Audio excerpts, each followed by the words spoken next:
Yaşım diken ile kaplanmış,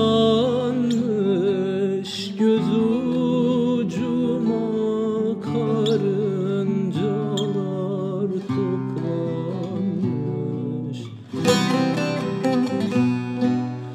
Kurşun gelmiş kaşlarımın üstüne, alın yazım okur gibi saplanmış. Kurşun gelmiş kaşlarımın üstüne, alın yazım okur gibi saplanmış.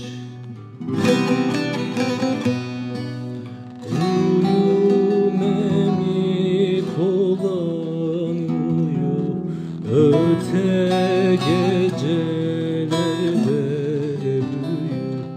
Uyu memik olan uyu, öte gecelerde büyü.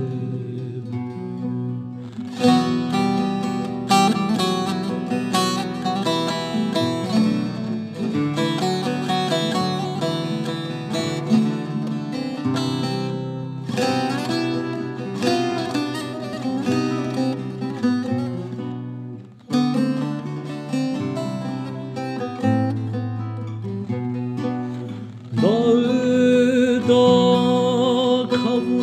kavuşturan ben idim, suyu suya eriştiren can idim.